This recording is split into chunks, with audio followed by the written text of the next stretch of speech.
আগামী 21শে সেপ্টেম্বর চৌঠা আশ্বিন রবিবার সম্পন্ন হচ্ছে এবছরের মহালয়া। এই দিনই পিতৃপক্ষের অবসান হয়ে সূচনা হয় দেবীপক্ষের।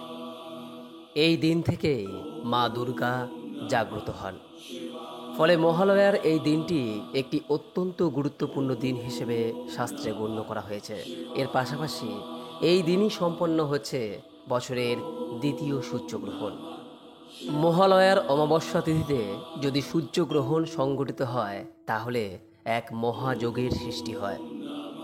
আর এই মহাযোগে করা যে কোনো শুভ কাজ 1000 গুণ ফলদায়ী হয়ে থাকে। পাশাপাশি উল্টোটাও সত্য, অর্থাৎ এই মহালয়ার দিন কিছু কিছু কাজ করা থেকে যেমন আমাদের বিরত থাকার কথা বলা হয়েছে, তার পাশাপাশি এই দিন এমন কিছু কিছু খাবার রয়েছে যেগুলি খাওয়া আমাদের একেবারেই উচিত নয়। বন্ধুরা, আজ এই ভিডিওর মাধ্যমে আপনাদের সামনে আলোচনা করব যে সূর্যগ্রহণ এবং মহালয়ার মহাযোগের দিন কোন কোন খাবার খাওয়া আমাদের একেবারেই উচিত নয়, কোন কোন কাজগুলি এই দিন বিরত থাকার কথা বলা হয়েছে এবং এই মহাযোগে কোন কোন কাজগুলি আমাদের সব থেকে শুভ ফলদায়ক হতে পারে।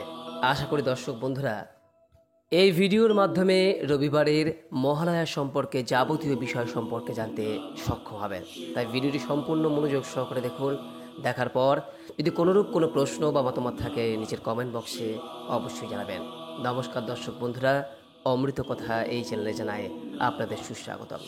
বন্ধুরা, এই বছর 1432 বঙ্গাব্দ 2025 সালে এই মহালয়ার অমাবস্যা তিথি শুরু হচ্ছে আগামীকাল শনিবার রাত্রি 11:54 থেকে, যা থাকছে রবিবার রাত্রি 12:25 পর্যন্ত। সেই কারণে উদয়া তিথি মেনে রবিবার দিন সম্পন্ন হচ্ছে এই বছরের মহালয়া। আমরা সকলেই জানি যে এই মহালয়ার দিন প্রয়াত পিতৃপুরুষদের উদ্দেশ্যে তর্পণ করা হয়। আমাদের পিতৃপুরুষরা এই দিন বিভিন্ন রূপে আমাদের সামনে ধরা দেন, যে কারণে এই দিন পশু পাখিদের খাওয়ানোর বিষয়কে একটি অন্যতম প্রধান কাজ হিসেবে গণ্য করা হয়। বন্ধুরা, এই দিন সম্ভব হলে অবশ্যই কোনো কুকুর, গরু, কাক বা অন্য কোনো পশু পাখিকে পারলে অবশ্যই খাবার খাওয়ান। এটি অত্যন্ত পুণ্যের কাজ।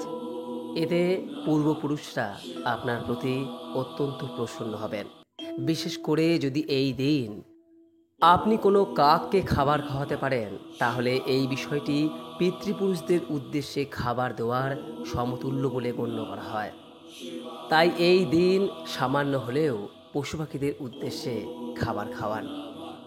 বন্ধুরা, খাবারের প্রসঙ্গে যেহেতু আলোচনা করছি তাহলে এই বিষয়টি অবশ্যই বলা প্রয়োজন যে মহালয়ার দিন কোনোভাবেই কিন্তু বাড়িতে বেগুন, মূলো, কচু এবং ওল এই 4টি সবজি রান্না করা একেবারেই উচিত নয়। এতে গৃহে রাহুর দোষ তৈরি হয়। তাই মহালয়ার দিন এই 3টি সবজি খাওয়া থেকে নিজেকে বিরত রাখুন।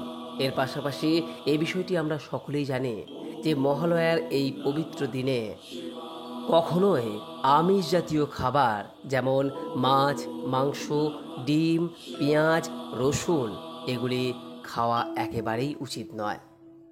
এই দিন মসুরির ডাল, ডাল, কালো তিল এগুলি এড়িয়ে যাওয়া প্রয়োজন। এর পাশাপাশি যারা তর্পণ এবং শ্রাদ্ধের মতো ধর্মীয় কাজ সম্পন্ন করবেন এই দিন, তাদের অবশ্যই এই দিন কাঁচা শস্য এড়িয়ে যাওয়া প্রয়োজন। আর হ্যাঁ, মহালয়ার মতো পবিত্র দিনে কখনোই কোনো নেশাজাতীয় দ্রব্য গ্রহণ করবেন না। এই সমস্ত খাবারগুলি মহালয়ার দিন অবশ্যই এড়িয়ে চলুন। এই মহালয়ার দিন চেষ্টা করুন সাত্ত্বিক আহার গ্রহণ করতে। সবথেকে ভালো হয় বাড়িতে যদি আপনি বিভিন্ন সবজি দিয়ে তৈরি খিচুড়ি এই দিন তৈরি করতে পারেন তাহলে সেটি অন্যতম পবিত্র খাদ্য হিসেবে বিবেচিত হয়। তবে মনে রাখবেন, এই খিচুড়িতে কখনোই কিন্তু বেগুন, মূলো, ওল ও কচু এই 4টি সবজি দেবেন না এবং ডাল হিসেবে কখনোই মসুর ডাল বা কালো ডাল দেবেন না। তবে অনেকেই এই মহালয়ার পবিত্র দিনে উপবাস বা ব্রত পালন করেন। যদি এমনটা আপনি করে থাকেন, তাহলে ব্রত শেষ হওয়ার পর বা উপবাস ভঙ্গের পর আপনি এই খিচুড়ি প্রসাদ গ্রহণ করতে পারেন। বন্ধুরা, মহালয়ার মতো পবিত্র দিনে কখনোই চুল, দাড়ি, নখ ইত্যাদি ক্ষৌর কর্ম করা একেবারেই নিষিদ্ধ। এই দিন কোনোভাবেই এই সকল কাজ করবেন না। যদি চুল, নখ, দাড়ি এই সমস্ত কাটতেই হয়, তাহলে মহালয়ার পরের দিন সোমবার থেকে শুক্রবারের মধ্যে এই যে 5 দিন, এই 5 দিনে এই ক্রিয়াগুলি সম্পন্ন করুন। মনে রাখবেন, মহাষষ্ঠী থেকে বিজয়া দশমী পর্যন্ত এই সকল দিনগুলোতেও এই সকল ক্ষৌর কর্ম করা যায় না। তাই এর আগেই আপনি চুল, দাড়ি, নখ ইত্যাদি কেটে ফেলুন। বন্ধুরা, মহালয়ার দিনে বাড়িতে কখনোই কিন্তু পরিবারের সদস্যদের মধ্যে বা অন্য কারো সাথে ঝগড়া বিবাদ করা থেকে বিরত থাকুন। এই দিনটি শান্তি ও ভক্তি দিয়ে পালন করা উচিত। এই দিনে কোনোভাবেই গুরুজন, বয়োজ্যেষ্ঠ ব্যক্তিদের অপমান করবেন না। তাদের উদ্দেশ্যে কোনো প্রকার কটু কথা বা খারাপ কথা মুখে আনবেন না, এবং বিশেষ করে এই দিন মহিলাদের কোনোভাবেই অপমান করবেন না। এই দিনে বরং গুরুজনদের সেবা করুন। আপনার যে বয়োজ্যেষ্ঠ, তাদের পা ছুঁয়ে প্রণাম করে আশীর্বাদ গ্রহণ করুন। বিশেষ করে যদি আপনার বাবা মা বেঁচে থাকে, তাহলে অবশ্যই এই দিন প্রণাম করে দিনটি শুরু করুন।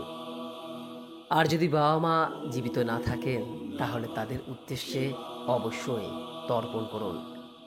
বন্ধুরা, মহালয়ার দিনে কখনোই মিথ্যে কথাও বলা উচিত নয়। এই দিন খাবার বা অন্য কোনো জিনিসের অপচয় করা থেকে বিরত থাকুন। মহালয়ার দিনে দান ধ্যান করার বিধান রয়েছে, তাই অপচয়ের বদলে অভাবীদের সাহায্য করাই এই দিনের মূল উদ্দেশ্য হওয়া উচিত। এই দিনে বাড়ি ঘরদোর কখনোই কিন্তু অপরিষ্কার রাখা উচিত নয়। সকাল থেকেই বাড়ির চারপাশ পরিষ্কার পরিচ্ছন্ন করে দেবীর আগমনের জন্য প্রস্তুতি নেওয়া উচিত। তাই চেষ্টা করুন এই দিন সকাল সকাল ঘুম থেকে ওঠার।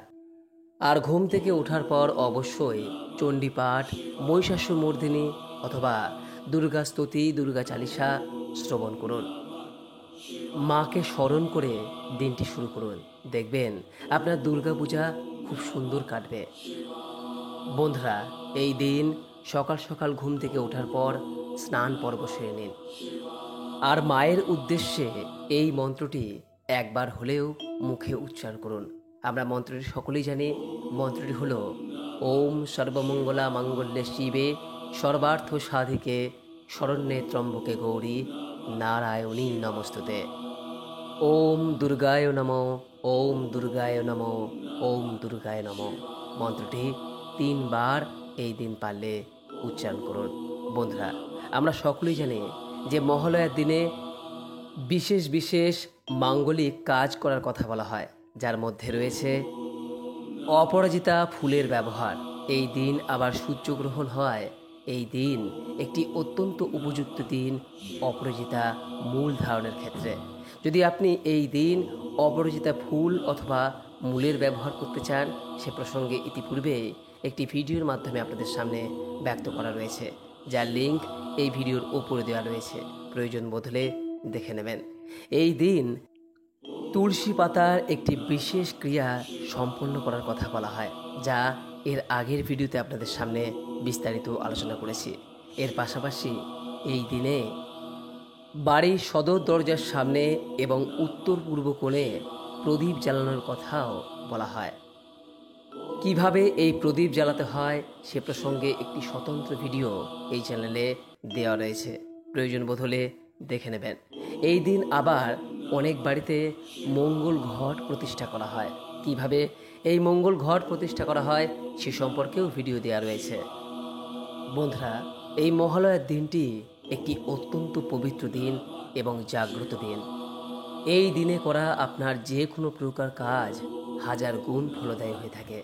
তাই এই দিন নিজেকে সংযত রাখুন। কাম, ক্রোধ, অহংকার এই সমস্ত কিছু থেকে নিজেকে দূরে রাখুন। এই দিন পারলে বাড়িতে একটি গাছ লাগান। এই দিনে মনের মধ্যে কোনো প্রকার রাগ বিদ্বেষ না রেখে যিনি কষ্ট দিয়েছে এমন কাউকে ক্ষমা করে দিন। দেখবেন মনের মধ্যে এক অদ্ভুত শান্তি অনুভব করবেন। এই মহালয়ার পবিত্রতম দিনে অবশ্যই পারলে এই সকল বিষয়গুলি মেনে চলার চেষ্টা করুন। মহালয়ার পর দেবীপক্ষে কোন কোন বিষয়গুলি আমাদের করা প্রয়োজন সে প্রসঙ্গে পরবর্তী ভিডিওতে আপনাদের সামনে আলোচনা করব। আশা করি এই ভিডিও থেকে সমৃদ্ধ হয়েছেন। কোনো প্রশ্ন বা মতামত থাকলে নিজের কমেন্ট বক্সে অবশ্যই জানাবেন। সকলেই ভালো থাকুন, সুস্থ থাকুন এই কামনা করে আজকের মতো ভিডিওটি এখানেই শেষ করলাম। নমস্কার, ধন্যবাদ। ঈশ্বর আপনার মঙ্গল করুক। জয় মা দুর্গা।